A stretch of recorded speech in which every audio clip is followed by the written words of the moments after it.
So we're in Strasbourg at the European Parliament because we're showing a preview screening of our new documentary, The Scramble for Hydrogen in South Africa.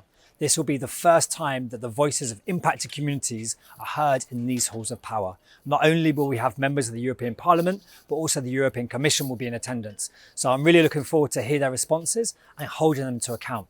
And if you want to come to the actual premiere, it's in autumn in Brussels. So do get hold of us. There'll be a link at the bottom of the video. It's a holy ground. It's a heritage ground for us, the indigenous peoples. It's not for development. No, not over my dead body, so as long as I live. Never consult as a fisherman, but like I hear, every plane is already signed off, and we cannot allow them because the risk is too big. We know they're going to use big boats and vessels that going to ship our green hydrogen from here. And that will be a huge impact for us as fishermen. We visited the area with activists from the Vaal Environmental Justice Alliance, or VEJA, which unites different local groups in the region and has been at the forefront of the Vaal struggle for survival for almost 20 years. So this area that you see here with these flares is the biggest or giant plant, steel production plant that is called ArcelorMittal. The area around the plant regularly has the world's highest concentration of particulate matter, which can cause cancer, heart and lung disease, and more. Ons die Suid-Afrika gebruik nie die groen waterstof nie. So hoekom moet groen waterstof in ons plek dan gekom ontwikkel raak? Hoekom kan dit nie in Europe en al die ander lande wat dit nodig het? How far will you go to rob us as communities? Here are children that must grow. Viva Viva! Viva! Viva Tutela Viva! Viva! Viva the voice of the communities! Viva! Viva! Thank you very much to Corporate Europe Observatory for food for thought. Because the hydrogen agenda is really hotting up in the EU. We have the Clean Trade and Investment Partnership. Yesterday, new rules on what constitutes low carbon hydrogen. It's throughout the Clean Industrial Deal.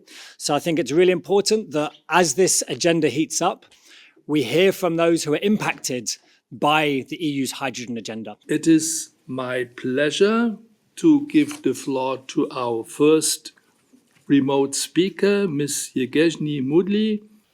It's also a land of contradiction and paradoxes, with the highest inequality of any country, an ever-widening chasm between the haves and the have-nots, a legacy of apartheid and colonial destruction, and the insatiable minerals energy complex, which still dictates our industrial development pathway. As South Africans, we bear the scars of economic growth and development on our bodies, in lungs that fail, brains that are stunted, children that do not see adulthood, young men that never have the opportunity to age. The mines, chimney stacks, and waste dumps that are dotted across South Africa were our first taste of colonization. Green hydrogen projects are prioritizing exports to the EU. What that could do is that it leaves us not investing in critical infrastructure in our own energy infrastructure. This could leave us in the dark, literally and figuratively. I mean, if we think about the activities that this partnership seeks to facilitate, like extraction and mining, processing, green hydrogen production, and so on, they do carry sustainability risks. So what concrete safeguards are in place to ensure that the CTIP will not be a backdoor for Sasol coal-derived fuels, rebranded then as sustainable to enter the EU market? If I hear now the Commission, they say more or less that they are willing to do things in another way as they did in the past. My question to you is, do you see this already? To verify what you said whatever we have seen in examples that were criticized by local communities is not with the involvement of the European Union. That was what you said, right? That is the information I have, yes. Thank you very much. So we've just finished the screening of our film in the European Parliament. incredible to hear the voices of frontline communities finally fill these halls, heard by MEPs, the European Commission. I have to say the response from the Commission itself was incredibly disappointing. They denied the EU was involved in any of the green hydrogen projects that we've shown, which is a flat out lie. But this is just the beginning. You know, we're making sure we follow up with the Commission, we follow up with decision makers, and the next steps is making sure that these voices fill these halls of power permanently.